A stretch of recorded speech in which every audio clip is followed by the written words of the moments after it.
সময় আলোক রশ্মি শূন্য মাধ্যমে। এ কথাটার মানে হচ্ছে তুমি দেখো, মনে করো এটা হচ্ছে কাঁচ আর এটা হচ্ছে শূন্য মাধ্যম। এই কাঁচে মনে করো সে এ থেকে বি পর্যন্ত গেছে, শূন্য মাধ্যমও সে এ থেকে বি পর্যন্ত গেছে, দুইটাই মনে করো সমান দূরত্ব।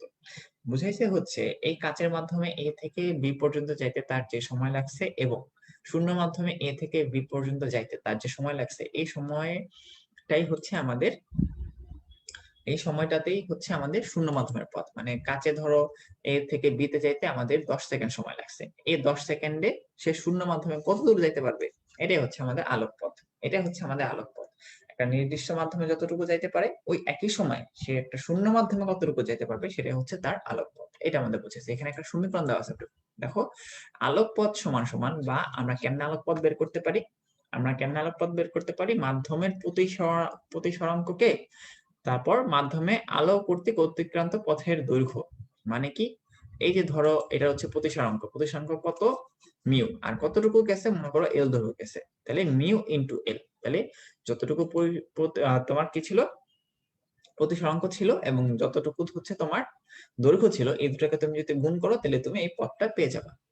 আচ্ছা, লেন্সের সাধারণ সমীকরণ। এখানে আরেকটা জিনিস বলছে যে তুমি কেমনে বুঝবা যে কোনটা কি লেন্স। আমাদের লেন্স হইতে পারে হচ্ছে দুই রকম, আমাদের লেন্স হচ্ছে দুই রকম, একটা হচ্ছে উত্তল লেন্স আর একটা হচ্ছে অবতল লেন্স। লেন্স দুই রকম, একটা হচ্ছে উত্তল লেন্স আর একটা হচ্ছে অবতল লেন্স।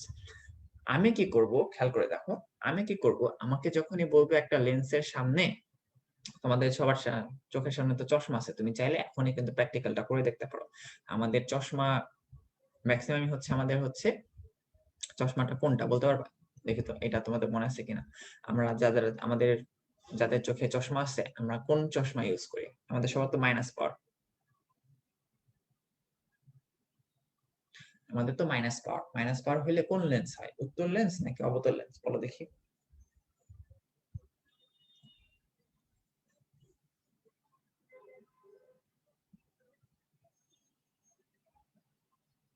ভেরি গুড, অবতল।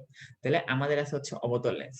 তাহলে আমরা কি করতে পারি, আমি যদি চশমাটাকে নিয়ে, যদি চশমার সামনে একটা আঙুল রাখি, তাহলে কি হবে, দুইটা ক্ষেত্রেই হচ্ছে উল্টা এবং অবাস্তব প্রতিবিম্ব হবে। দুইটা ক্ষেত্রেই উল্টা এবং অবাস্তব হবে, উল্টা অবাস্তব দুইটা ক্ষেত্রেই হবে। একজনের ক্ষেত্রে ঘূর্ণিত হবে, একজনের ক্ষেত্রে বর্ধিত হবে। তাহলে দুইটা ক্ষেত্রে কি হচ্ছে, উল্টা অবাস্তব। তাহলে এটা মনে রাখার দরকার আছে নাই? তাহলে আমরা মনে রাখবো, উত্তল লেন্স হোক অবতল লেন্স হোক, মোটামুটি উল্টা বা অবতল বিম্বই গঠিত হবে। আমি যদি একটা সামনে আঙ্গুল রেখে টেস্ট করতে যাই, তাহলে আমি চিনতে আমাদের কি করতে হবে, আমি আপনাকে দেখতে হবে বিম্বটা কি বড় হইলো নাকি ছোট হইলো। যদি দেখো আমাদের বিম্বটা বড় হইছে, বড় যদি হয় তাহলে সেটা হবে বিবর্ধিত বা বিবর্ধন। যদি হয় তাহলে তুমি বুঝবা সেটা হচ্ছে উত্তল লেন্স। আর যদি দেখো তুমি ঘূর্ণিত হইছে, ছোট হয়ে গেছে, তাহলে তুমি বুঝবা সেটা হচ্ছে অবতল লেন্স। দেখো,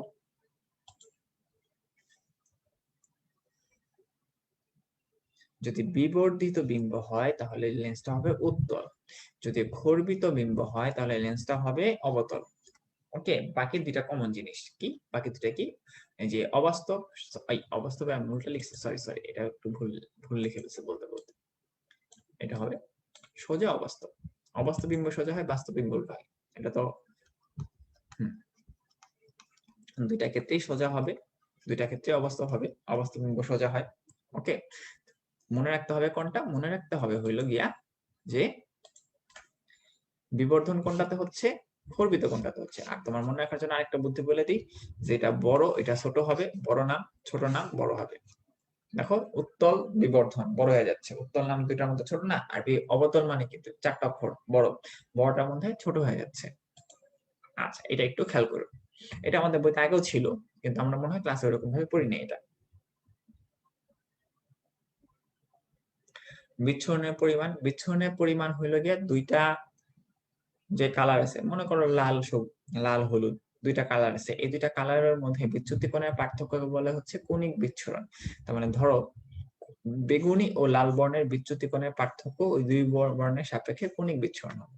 মনে করো বেগুনের জন্য বিচ্ছুরণ কোণের মান যদি 30 ডিগ্রি হয়, লাল বর্ণের জন্য যদি 60 ডিগ্রি হয়, তাহলে তাদের পার্থক্য কত হবে? 30 থেকে 60। আমরা যদি 60 থেকে 30 যদি আমরা বাদ দিয়ে দিই, তাহলে আমাদের কত থাকবে? 30 ডিগ্রি থাকবে। এটাই হচ্ছে আমাদের কৌণিক বিচ্ছুরণ, মানে কোণের পার্থক্য দুইটা, এটাই। ভৌত আলোক বিজ্ঞান থেকে নতুন কিছু নেই, শুধু কয়েকটা অবজেক্টিভ আছে, অবজেক্টিভ গুলো একবার দেখে নিবা। যত অবজেক্টিভ আছে সবগুলো আসলে হচ্ছে উদাহরণ থেকে, যে এটা কোথায় ব্যবহার করা হয়, ওইটা কোথায় ব্যবহার করা হয়, এবং এটার আলোক দৈর্ঘ্য কত, এটা আলোক দৈর্ঘ্য কত, তরঙ্গ দৈর্ঘ্য কত, এগুলো। আধুনিক পদার্থবিজ্ঞান সূচনা, এইটা খুবই ইম্পর্টেন্ট। এই যে তোমাদের আমি বললাম না ইংরেজি নাম পড়তে হবে, এটা তো মাস্ট। কোয়ান্টাম বলবিদ্যা, পারমাণবিক নিউক্লিয়ার পদার্থবিজ্ঞান, আপেক্ষিক তত্ত্ব, তারপর জ্যোতি পদার্থবিজ্ঞান, এটা বেশি ইম্পর্টেন্ট। অ্যাস্ট্রোফিজিক্স, কারণ নামটা একটু আলাদা আছে। তারপরে দেখো আবহাওয়া বিজ্ঞান, নাম কি? Meteorological science. তারপর হচ্ছে কঠিন অবস্থা, এটা পারবা। তারপর দেখো পারিসাংখ্যিক, স্ট্যাটিস্টিক্স, এটা পারা উচিত, বা মেডিকেল তো ইংরেজি নামে আছে। আরো আছে এই যে আরেকটা জিও পদার্থবিজ্ঞান, জিওফিজিক্স। এইটার নামগুলা মাস্ট ইংরেজিতে পড়তেই হবে, এবং এটা অনেক সময় সাধারণ জ্ঞান থেকে আসতে পারে।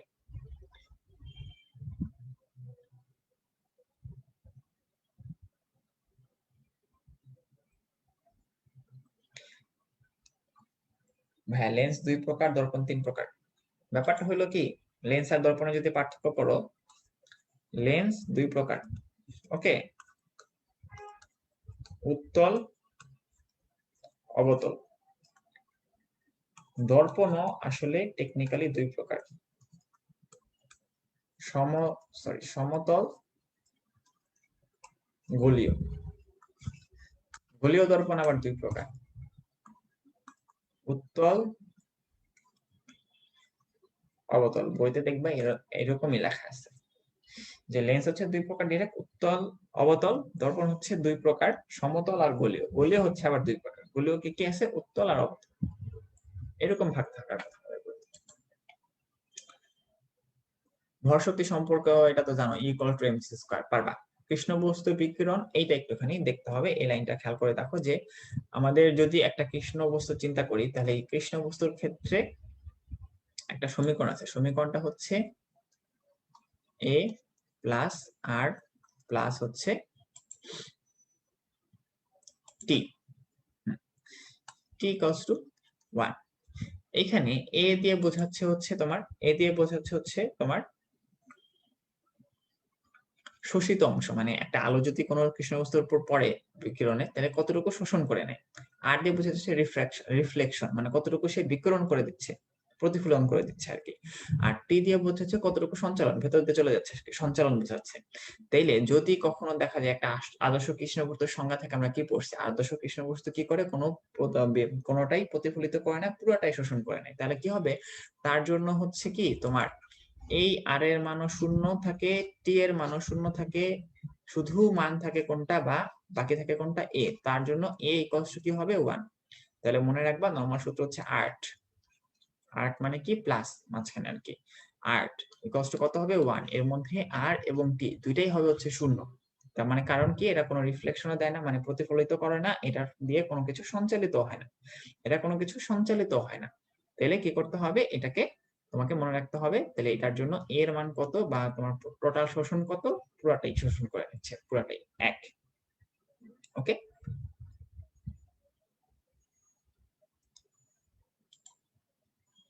না আমাদের বইতে কিন্তু আবার সরাসরি, যে তোমাদের দর্পণের কথা বললাম না, বইতে সরাসরি কিন্তু ওইরকমই দেওয়া আছে। আবার কিছু কিছু বইতে ওরকম দেওয়া আছে, যেহেতু ইসাক স্যারের বইতে আমরা যেহেতু মেইন টার্গেট, তো ইসাক স্যারের বইতে যেহেতু 3 প্রকারের কথা ডিরেক্ট বলা আছে, 3 প্রকারই দেখাবো।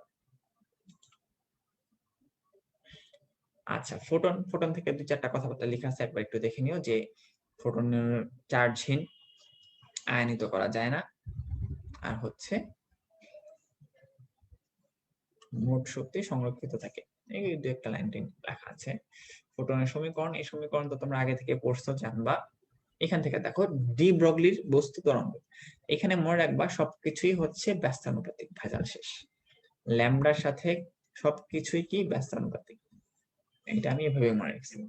ল্যামডার সাথে কি আছে, যা কিছু আছে সবকিছু কি হবে? ব্যস্তানুপাতিক। এরকম দেখো, কত বেশি হলে কত এরকম দরকার নেই, তোমার এই লাইন গুলো পড়ার দরকার নেই। তুমি মনে রাখবা এম মানে হচ্ছে ভর, তাহলে ভরের সাথে ল্যামডা তরঙ্গ দৈর্ঘ্যের সম্পর্ক কি?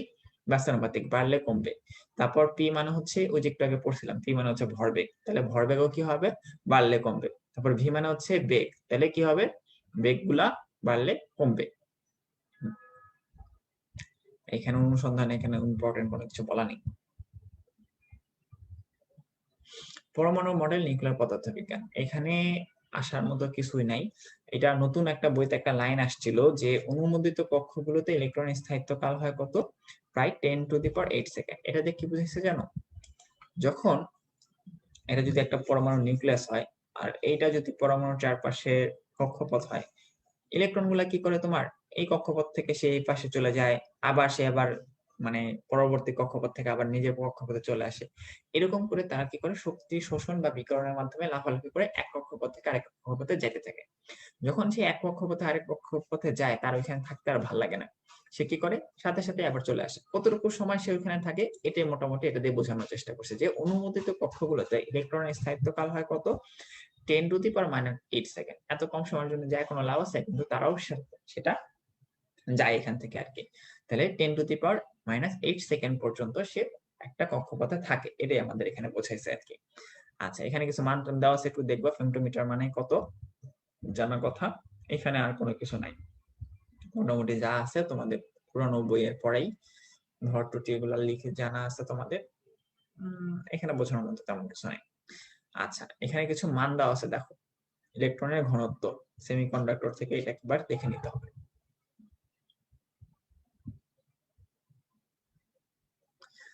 ভোল্টেজ লাভ আর একটা হচ্ছে ক্ষমতা লাভ। ভোল্টেজ লাভ এবং ক্ষমতা লাভ, যখন আমরা ভোল্টেজের অনুপাত বের করব সেটাকে আমরা ভোল্টেজ লাভ বলবো, ক্ষমতার অনুপাত বের করলে ক্ষমতা লাভ বলবো। হিসাব সহজ, ভোল্টেজ, ভোল্টেজের পরিবর্তন, ভোল্টেজের পরিবর্তন অনুপাত, ক্ষমতা, ক্ষমতা, ক্ষমতা অনুপাত, ক্ষমতা লাভ। কথা বুঝতে পারছি, সংজ্ঞা নিয়ে এত প্যাচার কিছু নাই। যার অনুপাত বের করব সেটাই আমরা লাভ করব, শেষ। আরেকটা হচ্ছে জ্যোতির্বিজ্ঞান। জ্যোতির্বিজ্ঞানের মধ্যে যা কিছু আছে সবকিছু এখান থেকে ওইরকম ভাবে না পড়ে, ফয়সাল ভাই তোমাদের যেভাবে পড়াইছিলেন ওইভাবেই তুমি দেখো, এটার জন্য আলাদা করে কোনো কিছু পাওয়ার দরকার নেই। তুমি শুধু এখানে যা কিছু আছে মোটামুটি মানে তপন স্যারের বই আর তফাজ্জল স্যারের বই অ্যাড করেই মোটামুটি দেওয়া আছে যতটুকু দেখলাম। তো কম্পেয়ারেন্ট বুক আর ভাইয়া যেভাবে সিকোয়েন্স অনুযায়ী পড়াইছেন ওই সিকোয়েন্স অনুযায়ী তুমি শুধু দেখবা। হঠাৎ করে মাঝখান থেকে লাইনগুলো দেখতে গেলে মনে হবে যে অচেনা অচেনা লাগতেছে। তুমি মোটামুটি যেভাবে ভাইয়া পড়তে বলছেন, যেভাবে ভাইয়া ক্লাসে পড়াইছেন ওইভাবে তুমি যদি দেখো তাহলে আমাদের এখান থেকে পড়া হয়ে যাবে। যদি দেখো যে নতুন কোনো দুই একটা মান চলে আসছে, ওই মান দুই একটা তুমি শুধু এখান থেকে খেয়াল করে দেখতে পারো যে নতুন কোনো মান আসছে কিনা। কিন্তু আমি মোটামুটি মিলে দেখছি যে তেমন মানে যা যা মান আছে দুই একটা মান ছাড়া বেশিরভাগই আগে যা ছিল ওইরকমই আছে, তেমন কোনো কিছু নেই। জাস্ট একবার রিডিং করে দেখবা যে তোমার নিজের কাছে বা কোনো পয়েন্ট তুমি পড়ার সময় আগে বাদ দিছিলে কিনা, সেই বাদগুলা এখানে আসছে কিনা, এটাই আর কি। বুঝতে পারছো? এছাড়া এখানে কোনো কিছু নেই। আর এখানে দেখো এই বক্সটা চলে আসছে, এই বক্সের মধ্যে তোমার চারটা গ্যালাক্সি এবং চারটা গ্যালাক্সি কিভাবে গঠিত হয়েছে সেটা সুন্দর করে দেওয়া আছে। তো বক্স যেহেতু খুব সহজেই চোখে পড়ে, বইয়ের মধ্যে খুব সুন্দর করে চোখে পড়ে, তো এটা আমরা একটুখানি দেখতে পারি। তো এইটা দেখাটা মানে মনে রাখাটা খুবই সহজ। আমি উল্টা দিক থেকে যাচ্ছি, প্রথমে রেডিও, তারপর বিষম, তারপর এরকম করে যাই। খেয়াল করে দেখো, রেডিও গ্যালাক্সি, এখানে দেখবা রেডিও তরঙ্গ থাকবে বা রেডিও কম্পাঙ্ক থাকবে। দেখো বিষম, বিষম মানে যেটা সমান না। বিষম মানে কি, বিষম মানে যেটা সমান না। তাহলে দেখো যেটা কোনো নির্দিষ্ট কোনো আকার নেই, মানে একটু পরপর সে পরিবর্তিত হয়। সর্পিল এবং উপবৃত্তাকার, নাম শুনলে বোঝা যায় সর্পিলটা হবে সাপের মতো, উপবৃত্তাকার হবে হচ্ছে উপবৃত্তের মতো। তাহলে এখানে আসলে উদাহরণ দেওয়া আছে, বিষম এবং রেডিওর হচ্ছে বর্ণনা দেওয়া আছে যেটা দেখতে কেমন, এগুলা দেখতে কেমন বা কিভাবে নিঃসরণ হচ্ছে। সর্পিলে কিন্তু কোনো বর্ণনা দেওয়া নেই। বর্ণনা মানে কি, নামে বোঝা যাচ্ছে সাপের মতো হবে আর কি। তাহলে আমাদের কি করতে হবে, আমাদের শুধু উদাহরণ পড়তে হবে, তাহলে পরীক্ষাতে আসবে নিচের কোনটা সর্পিল গ্যালাক্সি, কোনটা ছায়াপথ আর হচ্ছে অ্যান্ড্রোমিডা, এরকম প্রশ্ন আসবে এখান থেকে। নিচের কোনটা সর্পিল গ্যালাক্সি, কি কি, ছায়াপথ এবং অ্যান্ড্রোমিডা। নিচের কোনটা উপবৃত্তাকার গ্যালাক্সি, না। আর উপবৃত্তাকারটা হচ্ছে গঠন দেওয়া আছে যে কি কি নিয়ে গঠিত আর কি। উপবৃত্তাকার গ্যালাক্সিতে আছে কি কি নিয়ে গঠিত, তাহলে তোমাকে জিজ্ঞেস করবে যে নিচের কোনটা দিয়ে উপবৃত্তাকার গ্যালাক্সি গঠিত, লোহিত দানব, শ্বেত বামন, এরকম আর কি। ঠিক আছে?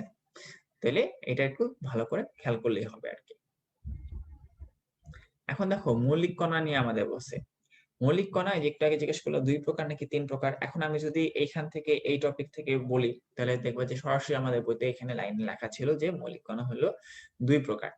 এই যে দেখো এই যে লাইনটা আছে 2 প্রকার, তাহলে আমাদের 2 প্রকারই দেখানো উচিত।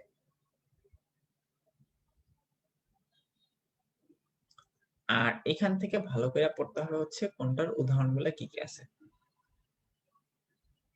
এবং কার স্পিন গুলা কত এবং এই জিনিসগুলা। এইটা আমরা অনেক ভালোভাবে পড়ছি এর আগে, ইলেকট্রন প্রোটন নিউট্রন কণার প্রকৃতি। ঠিক আছে, শুধু একটা বেসিক জিনিস খেয়াল করো, তোমাদের দেখবা যে অনুশীলনী কোশ্চেনের মধ্যে একটা কোশ্চেন ছিল যে ইউরেনিয়ামের এরকম দেওয়া ছিল ইউরেনিয়াম 235 92 এরকম কিছু একটা ছিল আর কি, যে ইউরেনিয়াম 235 92 এর নিউক্লিয়াসে ইলেকট্রনের সংখ্যা কত। তোমরা এটা সুন্দর করে বের করছিলা, 235 থেকে 92 অনেকে যোগ করছো, অনেকে বিয়োগ করছো, অনেকে গুণ করছো, অনেকে ভাগ করছো, বুঝতে পারছো? তো অনেক কিছু ভাবে বের করছো, কিন্তু কোশ্চেনে কি বলছো? কোশ্চেনে বলছো হচ্ছে নিউক্লিয়াসের ভেতর ইলেকট্রন কয়টা। নিউক্লিয়াসের ভিতরে কি ইলেকট্রন থাকে? নিউক্লিয়াসের ভিতরে তো ইলেকট্রন থাকে না। দেখো যে ইলেকট্রন কই থাকে, পরমাণু কেন্দ্রের বাইরে বিভিন্ন কক্ষে। তাহলে পরমাণু কেন্দ্রের ভেতরে কি আছে?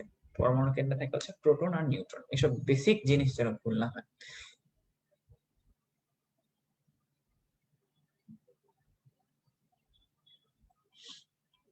নক্ষত্রের জীবন কাহিনী এটা তো তোমরা জানোই যে কোন তারকা কিভাবে কোথায় পরিণত হচ্ছে, তোমাদের বইতে পয়েন্ট করে 1 2 3 দিয়ে দেওয়া ছিল। তাহলে এখান থেকে একবার উদাহরণগুলো দেখে ফেলতে হবে। ওকে, তাহলে দেখো আমাদের নতুন যা টপিক আসছে, তোমাদের কি মনে হয়েছে যে এগুলো অনেক কঠিন কিছু বা অনেক নতুন নতুন পড়া? তো এই যে নোটটা আছে, এই নোটটা যদি তোমাদের অলরেডি দিয়ে দেওয়া না হয়ে থাকে তাহলে অবশ্যই তোমরা পেয়ে যাবে আজকে, কোনো সমস্যা নেই। আর দিয়ে দেওয়া হইলে তো অলরেডি পেয়ে গেছো। এখন দেখো যতটুকু আমি তোমাদের দেখাইলাম মোটামুটি সবগুলা পয়েন্ট টাচ করার চেষ্টা করছি, আর লাইন বাই লাইন পড়তে গেলে তো আজকে শেষই হইতো না। তো এর মধ্যে আমার মনে হয়েছে যে নতুন তেমন ইনফরমেশন নাই, যা ইনফরমেশন ছিল নতুন বলতে এগুলো সবই তপন আর তফাজ্জল স্যারের পড়া। যে একটুখানি কম্পিউটার বুকটা জাস্ট দেখছে তার কাছে একটা লাইনও নতুন মনে হওয়ার কথা না। ওকে, এবার তোমরা বলো তোমাদের এই ফিজিক্সের এই টপিক গুলা নিয়ে বা হচ্ছে অন্যান্য টপিক নিয়ে বা এক্সাম নিয়ে, তোমাদের যেহেতু এখন শেষ সময়ের দিকে আমরা চলে আসছি, বেশি দিন সময় বাকি নেই, এগুলা নিয়ে তোমাদের কোনো প্রশ্ন আছে কিনা? এখন এখন তোমাদের কিছু প্রশ্ন থাকলে সেটা আমি অ্যান্সার করে দিচ্ছি, বলো। তাহলে আমাদের ফিজিক্স নিয়ে বা এক্সাম নিয়ে বা হচ্ছে অন্যান্য টোটাল প্রিপারেশনে তোমাদের কোনো প্রবলেম আছে কিনা বলো।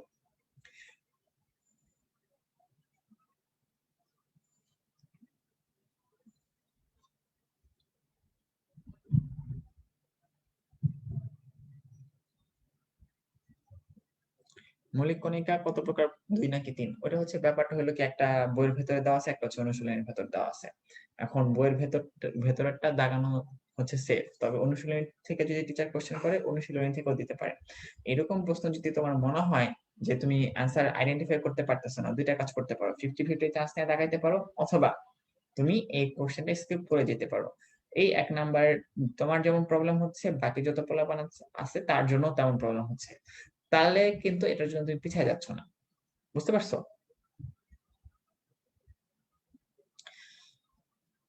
লাস্ট রিভিশন কেমনে দিব, অনেক সময় লাগে, কি করব, এক্সামের নাম্বার দেখে ডিপ্রেশনে চলে যাই। প্রথম কথা হচ্ছে রিভিশন কেমনে দিব। রিভিশন দিব হচ্ছে, মনে করো এটা হচ্ছে ফিজিক্সের একটা বই, তাহলে আমি কি করলাম, আমি ধরো একটা টপিক পড়বো, মনে করো আমার এখানে কোন টপিকটা আসলো, আমার এখানে আসতে হচ্ছে তড়িৎ বলরেখা। তো তড়িৎ বলরেখা আমার পুরানো পড়া, আমি জানি এটা আমার পড়া আছে, তাহলে আমাকে এটা একটা রিভিশন দিতে হবে। এবং ক্লাসে বা ছন্দ বলে দিছিল যে খবর নাই দিয়ে, ঠিক আছে? তাহলে আমাকে আমার মাথায় আমার সবচেয়ে ভালো হয় তোমার সামনে যদি একটা ঘড়ি থাকে যে একটুখানি উল্টা দিক থেকে যাচ্ছে, প্রথমে রেডিও তারপর বিষম তারপর এরকম করে যায়। খেয়াল করে দেখো রেডিও গ্যালাক্সি, এখানে দেখবা রেডিও তরঙ্গ থাকবে বা রেডিও কম্পাঙ্ক থাকবে। দেখো বিষম, বিষম মানে যেটা সমান না। বিষম মানে কি? বিষম মানে যেটা সমান না। তাহলে দেখো যেটা কোনো নির্দিষ্ট কোনো আকার নেই, মানে একটু পরপর সে পরিবর্তিত হয়। সর্পিল এবং উপবৃত্তাকার নাম শুনলে বোঝা যায় সর্পিলটা হবে সাপের মতো, উপবৃত্তাকার হবে হচ্ছে উপবৃত্তের মতো। তাহলে এখানে আসলে উদাহরণ দেওয়া আছে, বিষম এবং রেডিওর হচ্ছে বর্ণনা দেওয়া আছে যেটা দেখতে কেমন, এগুলা দেখতে কেমন বা কিভাবে নিঃসরণ হচ্ছে। সর্পিলে কিন্তু কোনো বর্ণনা দেওয়া নেই, বর্ণনা মানে কি নামে বোঝা যাচ্ছে সাপের মতো হবে আর কি। তাহলে আমাদের কি করতে হবে, আমাদের শুধু উদাহরণ পড়তে হবে, তাহলে পরীক্ষাতে আসবে নিচের কোনটা সর্পিল গ্যালাক্সি, কোনটা ছায়াপথ আর হচ্ছে অ্যান্ড্রোমিডা, এরকম প্রশ্ন আসবে এখান থেকে। নিচের কোনটা সর্পিল গ্যালাক্সি, কি কি, ছায়াপথ এবং অ্যান্ড্রোমিডা। নিচের কোনটা উপবৃত্তাকার গ্যালাক্সি, না, আর উপবৃত্তাকারটা হচ্ছে গঠন দেওয়া আছে যে কি কি নিয়ে গঠিত আর কি। উপবৃত্তাকার গ্যালাক্সি আছে কি কি নিয়ে গঠিত, তাই তোমাকে জিজ্ঞেস করবে যে নিচের কোনটা দিয়ে উপবৃত্তাকার গ্যালাক্সি গঠিত, লোহিত দানব, শ্বেত বামন, এরকম আর কি। ঠিক আছে, তাহলে এটা একটু ভালো করে খেয়াল করলেই হবে আর কি। এখন দেখো মৌলিক কণা নিয়ে আমাদের বসে, মৌলিক কণা একটু আগে জিজ্ঞেস করলো 2 প্রকার নাকি 3 প্রকার। এখন আমি যদি এইখান থেকে এই টপিক থেকে বলি তাহলে দেখবো যে সরাসরি আমাদের বইতে এখানে লাইনে লেখা ছিল যে মৌলিক কণা হলো 2 প্রকার। এই যে দেখো এই যে লাইনটা আছে 2 প্রকার, তাহলে আমাদের 2 প্রকারই দেখানো উচিত।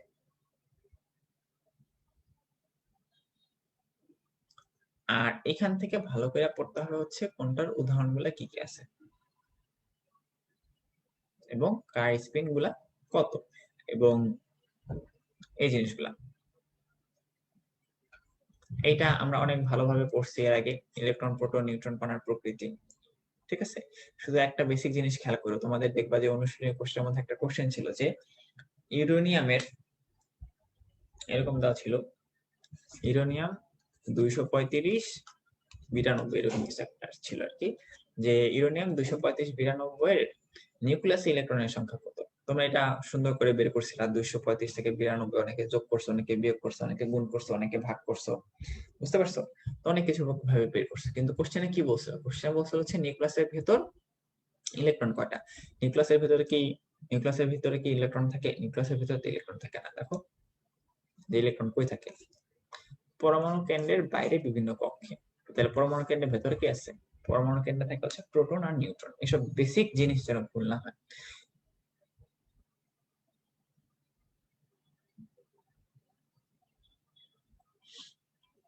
নক্ষত্রের জীবন কাহিনী এটা তো তোমরা জানোই যে কোন তারকা কিভাবে কোথায় পরিণত হচ্ছে, তোমাদের বইতে পয়েন্ট করে 1, 2, 3 দিয়ে দেওয়া ছিল। তাহলে এখান থেকে একবার উদাহরণগুলো দেখে ফেলতে হবে। ওকে, তাহলে দেখো আমাদের নতুন যা টপিক আসছে, তোমাদের কি মনে হয়েছে যে এগুলো অনেক কঠিন কিছু বা অনেক নতুন নতুন পড়া? তো এই যে যে নোটটা আছে, এই নোটটা যদি তোমাদের অলরেডি দিয়ে দেওয়া না হয়ে থাকে তাহলে অবশ্যই তোমরা পেয়ে যাবে আজকে, কোনো সমস্যা নেই। আর দিয়ে দেওয়া হইলে তো অলরেডি পেয়ে গেছো। এখন দেখো যতটুকু আমি তোমাদের দেখাইলাম মোটামুটি সবগুলা পয়েন্ট টাচ করার চেষ্টা করছি, আর লাইন বাই লাইন পড়তে গেলে তো আজকে শেষই হইতো না। তো এর মধ্যে আমার মনে হয়েছে যে নতুন তেমন ইনফরমেশন নাই, যা ইনফরমেশন ছিল নতুন বলতে এগুলো সবই তপন আর তফাজ্জল স্যারের পড়া। যে একটুখানি কম্পিউটার বুকটা জাস্ট দেখছে তার কাছে একটা লাইনও নতুন মনে হওয়ার কথা না। ওকে, এবার তোমরা বলো তোমাদের এই ফিজিক্সের এই টপিক গুলা নিয়ে বা হচ্ছে অন্যান্য টপিক নিয়ে বা এক্সাম নিয়ে, তোমাদের যেহেতু এখন শেষ সময়ের দিকে আমরা চলে আসছি, বেশি দিন সময় বাকি নেই, এগুলা নিয়ে তোমাদের কোনো প্রশ্ন আছে কিনা? এখন এখন তোমাদের কিছু প্রশ্ন থাকলে সেটা আমি অ্যান্সার করে দিচ্ছি, বলো। তাহলে আমাদের ফিজিক্স নিয়ে বা এক্সাম নিয়ে বা হচ্ছে অন্যান্য টোটাল প্রিপারেশনে তোমাদের কোনো প্রবলেম আছে কিনা বলো।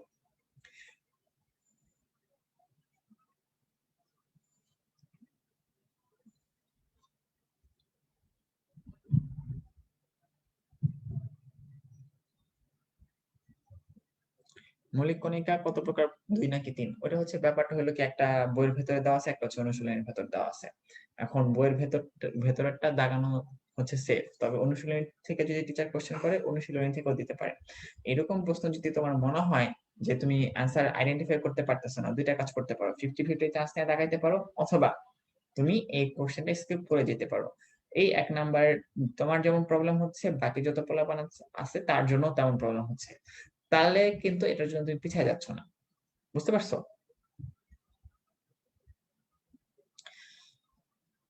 লাস্ট রিভিশন কেমনে দিব, অনেক সময় লাগে, কি করব, এক্সামের নাম্বার দেখে ডিপ্রেশনে চলে যাই। প্রথম কথা হচ্ছে রিভিশন কেমনে দিব। রিভিশন দিব হচ্ছে মনে করো এটা হচ্ছে ফিজিক্সের একটা বই, তাহলে আমি কি করলাম, আমি ধরো একটা টপিক পড়বো, মনে করো আমার এখানে কোন টপিকটা আসলো, আমার এখানে আসতে হচ্ছে তড়িৎ বলরেখা।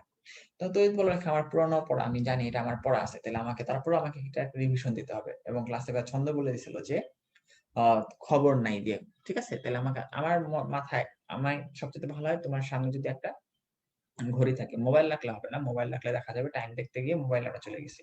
তাহলে আমাদের কি করতে হবে, আমরা মোটামুটি সময় একটা ভাগ করে নিব। মনে করো যে আমি মনে করব যে এই তড়িৎ বড়লেখা থেকে শুরু করে আগামী সাথে যে তোমার কিছু সংজ্ঞা আছে এবং তড়িৎ বিভব এগুলা সংজ্ঞা আছে, এগুলা নিয়ে আমি আগামী এই 4 পাতা আমার পড়তে আগামী 10 থেকে 15 মিনিট সময় লাগবে। এই 15 মিনিটের জায়গায় হয়তো তোমার 20 মিনিট সময় লাগবে, কিন্তু তোমার মাথায় যদি একটা সেট করা থাকে যে আমার 15 মিনিটের জায়গায় 15 মিনিট এটার মধ্যে আমি শেষ করব, তাহলে এই পড়াটা তোমার পড়তে আধা ঘন্টা সময় লাগবে না, তাহলে তোমার 10 মিনিট আসলে সেভ হচ্ছে।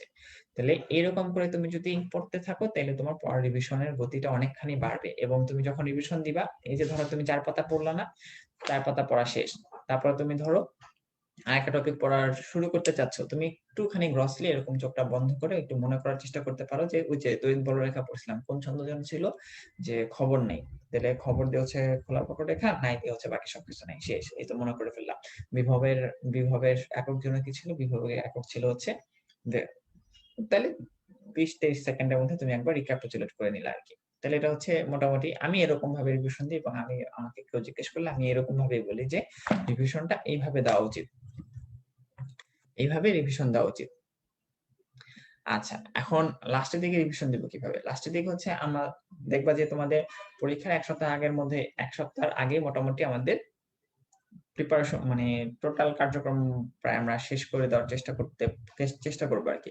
সেক্ষেত্রে কি হয় কি, লাস্টের 6 দিনের মতো তুমি নিজস্ব সময় হাতে পাবা। এই 6 দিনের টার্গেট হচ্ছে আমাদের মোটামুটি ফিজিক্সের 2টা বই, কেমিস্ট্রির 2টা বই, বোটানি আর জুলজি 6 দিনে 6টা পড়ে ফেলার। যেহেতু ফিজিক্স সহজ, শনি রবিবারে ফিজিক্স আমি যেভাবে পড়ছিলাম, শনি রবিবারে আমি ফিজিক্স পড়ছিলাম। তারপর হচ্ছে কেমিস্ট্রিতে একটু কঠিন কিন্তু নাম্বার কম, এই জন্য আমি তারপরে 2 দিন কেমিস্ট্রি একটা পেপার করে পড়ছি সারাদিনে। তারপর হচ্ছে লাস্টের 2 দিনে আমি জুলজি এবং বোটানি পড়ছি। জুলজিটা আগে পড়ছি, জুলজি সহজ, বোটানিটা লাস্ট পরীক্ষার ঠিক আগের দিনে পড়ছি, মানে রিভিশন দিছি। এবং আমি কখনো স্ট্রেস নেই নাই যে আমার এই পরীক্ষার প্রশ্নটা মনে থাকবে কি মনে থাকবে না। যখন তুমি প্রশ্ন দেখবা মনে পড়বেই, এটা নিয়ে কোনো চিন্তা করার দরকার নেই। এটা আমার নিজেরও হয়, আমিও তো এখনো নিজেও তো পড়তেছি না। আমি যখন একটা জিনিস পড়তে চাই, আমার মনে হয় রাত্রেবেলা যখন পরীক্ষা থাকে, রাত্রেবেলা ঘুমের আগে মনে হয় কি সারাদিন এত কিছু বললাম, এখন তো আমার কিছু মনে পড়তেছে না। কিন্তু পরীক্ষা হলে গেলে দেখা যায় যে লিখতে থাকলে বা হচ্ছে অবজেক্টিভ যখন আমি দেখি, তখন কিন্তু আমার মোটামুটি মনে পড়ে যায়। ঠিক আছে? তখন কিন্তু আমি মোটামুটি তাও লিখে দিয়ে আসতে পারি, কোনো প্রবলেম হয় না। তো ওইটা রাত্রেবেলা মনে করে হতাশ হওয়ার কিছু নেই যে আমার মনে পড়বে না। এত কষ্ট করছে, মনে পড়বে ইনশাল্লাহ। ভয় পেলে মনে পড়বে না। ভয় যদি না পাও তাহলে কিন্তু মনে পড়বে। বুঝছি? আচ্ছা।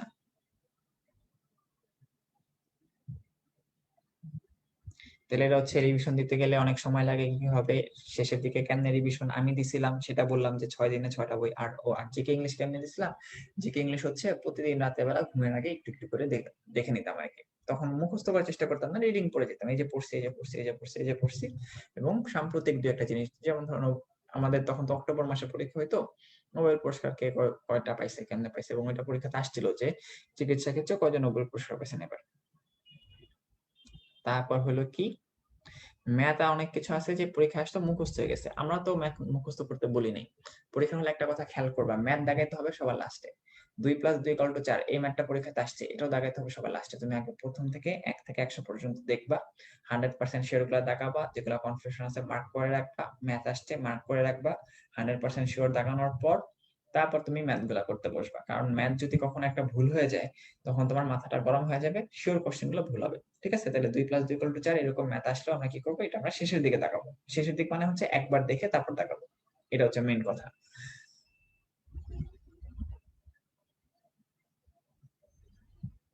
এক্সট্রা ইনফো বায়োলজি কেমিস্ট্রিটা তো বাদ দিছে কেন, এই লাস্ট মুহূর্তে এসে তুমি কি নতুন পুরা বই আবার নতুন করে পড়বা কিনা? যেগুলো যেগুলো ইম্পর্টেন্ট সেগুলো দেখে গেলে হবে। বুঝতে পারছো? এত টেনশন করার কিছু নাই যে এক্সট্রা ইনফরমেশন সবই পড়ে যেতে হবে, সব তো ইম্পর্টেন্ট না। ফিজিক্স তো অনেক সমীকরণ আসছে, অনেক নতুন নতুন ম্যাথ আসছে, সব তো আমরা দিই নাই।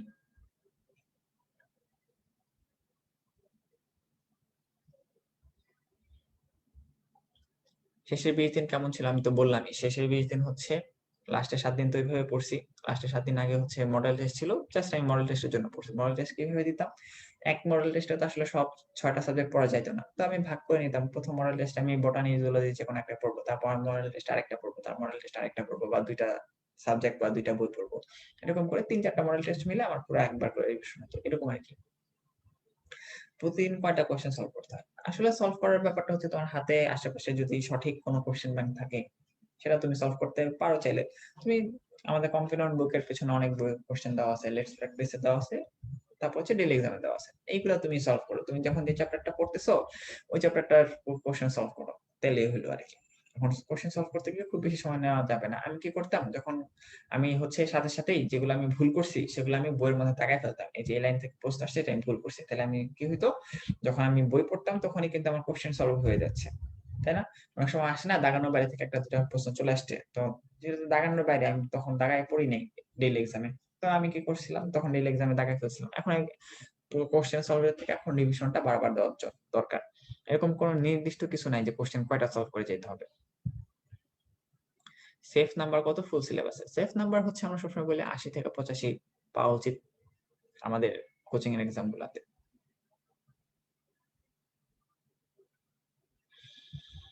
ফিজিক্স আর বায়োলজি পারি, কেমিস্ট্রি পারি না। এটা দুনিয়ার সবারই একই সমস্যা। কেমিস্ট্রি এবং বোটানি যে পারবে সে আসলে মানে অমানবিক আরকি। মানুষ হইলে ফিজিক্স আর বোটানি তার কঠিন লাগা উচিত। যেটা কঠিন লাগবে সেটা বেশি সময় পড়তে হবে। ফিজিক্সে একটা চ্যাপ্টার পড়তে যে সময় লাগবে, কেমিস্ট্রি একটা চ্যাপ্টার পড়তে বা একটা চ্যাপ্টার অর্ধেক পড়তেও তার ৩ গুণ বেশি সময় লাগতে পারে। এটা স্বাভাবিক। নেগেটিভ মার্ক কিভাবে কমাবো? নেগেটিভ মার্ক কমানোর জন্য আসলে ব্যাপারটা হচ্ছে 100% সিওর হয়ে দাঁড়াইতে হবে। বারবার রিভিশন দিয়ে কনফিউশন দূর করতে হবে। এবং তোমার হচ্ছে সিওর যেগুলা সেগুলা যেন ভুল না হয় এটার জন্য হচ্ছে 100% জায়গাগুলো আগে ভালো করে দাগানো জায়গাগুলো আগে পড়তে হবে। এক চ্যাপ্টার থেকে ১ম থেকে লাস্ট পর্যন্ত সবকিছু পইড়া যে যাবো, তাইলে দেখা যাবে যে ইম্পোর্টেন্ট জায়গাগুলো মিস হয়ে যাচ্ছে। কম ইম্পোর্টেন্ট গুলো মনে থাকতেছে। আগে ইম্পোর্টেন্ট গুলো ভালো করে পইড়া তারপর কোশ্চেনে দাগাইলে কি কোশ্চেন নিয়ে যাবে। কোশ্চেনে রাফ করতে পারবা, কোনো সমস্যা নাই। শুধু উত্তরে দাগ দেওয়া যাবে না। উত্তর দাগাবা না। কোশ্চেনের মাঝখানে ফাঁকা জায়গা থাকবে না? ওইখানে তুমি রাফ করতে পারবা। কোনো সমস্যা নেই। সব ভুলে যাচ্ছি। ওই যে আমি বললাম, সব ভুলে যাচ্ছ। কিন্তু পরীক্ষাতেও কোশ্চেন দেখলে মনে পড়বে। আর তুমি যেটা ভুলে গেছো, তোমার মনে হচ্ছে যেটা, মনে হয় না রাত্রে বেলা ঘুমের আগে যে ওই যে সকালবেলা পড়লাম ওইটা তো মনে নেই। ওইটা থেকে প্রশ্ন আসবে এটার কোনো গ্যারান্টি আছে? সেকেন্ড টাইম হিসেবে এট লিস্ট কেটে-কুটে ৮০ এরকম তো থাকা উচিতই। ৮০, ৮৫ এবং মানে কেটে-কুটে ৮৫-৮০ যদি থাকে তাহলে খুব ভালো। আমার এরকমই আসতো মডেল টেস্টে। ৮০-৮৫ এরকম। কিন্তু তুমি চিন্তা করে দেখো, আমার মডেল টেস্টের নাম্বারের সাথে তুলনা করলে আমার মেডিকেল এক্সামের কোশ্চেন কিন্তু ওরকম হয় নাই বা হয়নি। তো এগুলো আসলে তুলনার কোনো কিছু না। তোমার পড়া হয়েছে কিনা এটা হচ্ছে মেইন।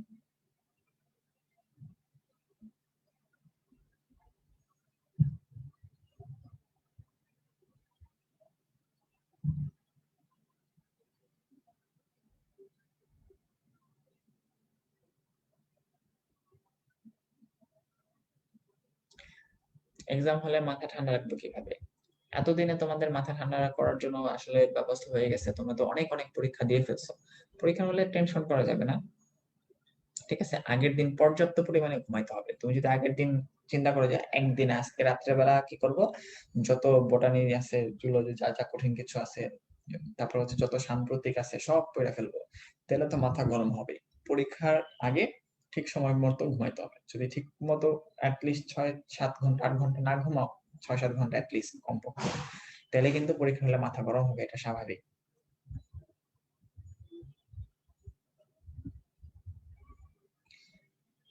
৫ কেটে ৮০-৮৫ এটা থাকা উচিত এট লিস্ট আমাদের চান্স পাইতে হইলে কোনো না কোনো মেডিকেলে।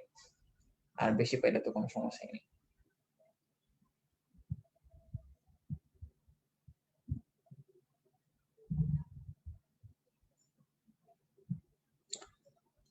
প্রশ্ন ভাঁজ করা যাবে কিনা? তো প্রশ্ন কি হয়? প্রশ্নটা থাকে হচ্ছে তোমার ১ম এ ওএমআর শিট থাকে, ওএমআর শিটটা থাকে হচ্ছে প্রশ্নের একদম লাস্ট পাতাতে। ওএমআর শিটটা হচ্ছে কোশ্চেনের একটা পার্ট আরকি। বুঝতে পারছো? কোশ্চেন ভাঁজ করা দরকার হবে না। তুমি হচ্ছে এরকম থাকবে যতটুকু আমি জানি।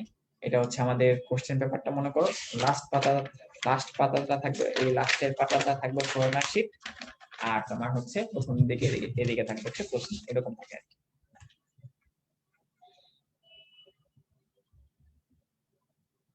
ক্যালকুলেশন কলম দিয়ে করলে কোনো প্রবলেম আছে কিনা? না, কোনো প্রবলেম নাই। তবে পেন্সিল দিয়ে অনেকে করতে বলে, কারণ অনেক টিচার আছে জানে না নিয়ম কানুন, হয়তো টিচার তোমার সাথে ঝামেলা করতে পারে, তখন তুমি দ্রুত মুছে দিতে পারবে আর কি, এটাই আর কি।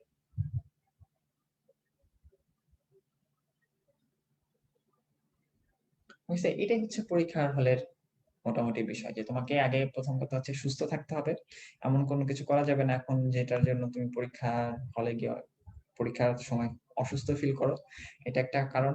আর একটা হচ্ছে গিয়ে পরীক্ষার আগে পর্যাপ্ত ঘুমাইতে হবে, নিয়মিত খাইতে হবে, স্বাভাবিক বিষয়। এগুলা যেন ভুল না হয়। খালি পড়ালেখা কিন্তু আসলে পরীক্ষাতে চান্স পাওয়ার জন্য না, এটা তোমাকে পুরো জিনিসটা মেনটেন করতে হবে সুস্থ থেকে পরীক্ষা দেওয়ার জন্য। পুরো জিনিসটা তুমি যদি মেনটেন না করো তাহলে কিন্তু পরীক্ষা ভালো হবে না।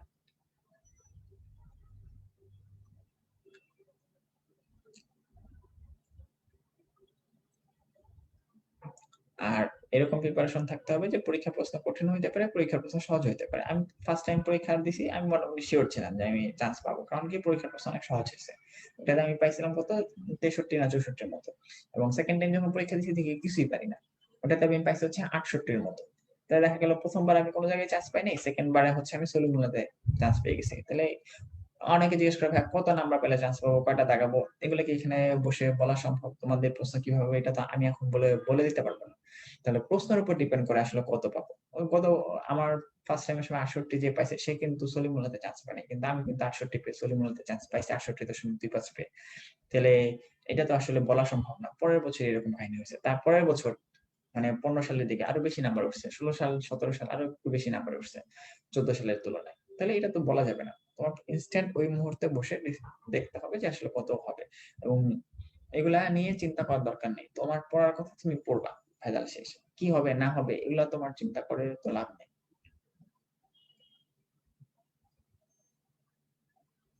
ওকে, মোটামুটি অনেক কথাবার্তা হইলো, আমার মনে হয় এগুলাই আমাদের মোটামুটি দেখার বিষয় ছিল আর কি। আর ভালো মতো পরীক্ষা দিবা, একটু সাবধানে থাকবা, পরীক্ষার সময় অনেক ভুল হয়ে যায়, শিওর জিনিসগুলো যেন ভুল না হয়, এটা হচ্ছে তোমাদের প্রতি আমাদের রিকোয়েস্ট।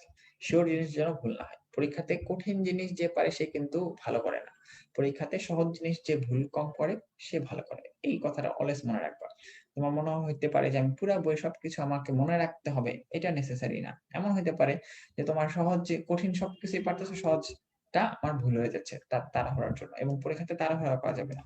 আমরা যত কঠিন পরীক্ষাই হোক, আমাদের সময় কি বললাম আমি তোমাদেরকে, যে 14টার মতো ম্যাথ আসছে, অনেক সময় লাগার কথা ম্যাথ করার জন্য। তারপর আমার 10 মিনিট আগে পরীক্ষা শেষ হয়ে গেছিল।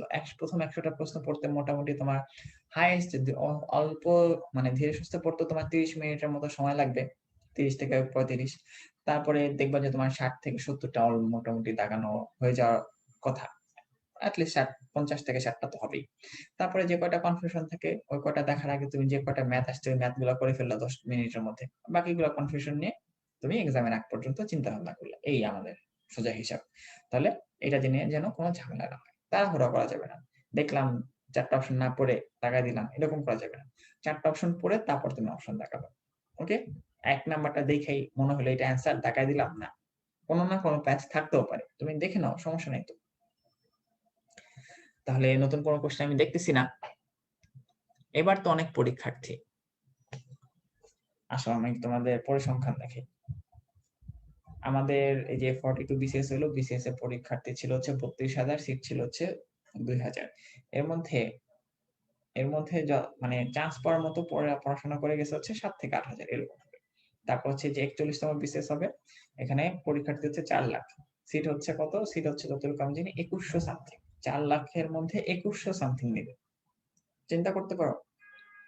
তারপর হচ্ছে এরকম মোটামুটি যত পরীক্ষা আছে এরকম, এর মধ্যে তুমি দেখবা যে মানে ফর্ম তোলা গেছে দেখে ম্যাক্সিমাম মানুষজন তুলছে, মানে চান্স পাওয়ার মতো তোমাদের মধ্যে আছে হচ্ছে 8 থেকে 10,000, এর মধ্যে হচ্ছে মেনলি হচ্ছে প্রতিযোগিতা। অত মানুষজন দিবে নাকি দিবে না এরকম তো চিন্তা করার দরকার নাই। আর তোমার কি 4,000 সিট কি তোমার একার দরকার? তোমার দরকার একটা সিট। একটা সিট যেমনে পাই এমনি করে পাইলে হইছে। এটার জন্য আমার ৪ লাখ পরীক্ষা দিল না ১০ লাখ পরীক্ষা দিল এটা আমার দেখার বিষয় না। তুমি কি বাকিদের আটকায় রাখতে পারবা? ওদের বাসায় গিয়ে তালা দিয়ে আসবা? এরকম তো করার সুযোগ নেই। তাইলে এটা নিয়ে চিন্তা করে লাভ আছে? বেশি দিচ্ছে না কম দিচ্ছে?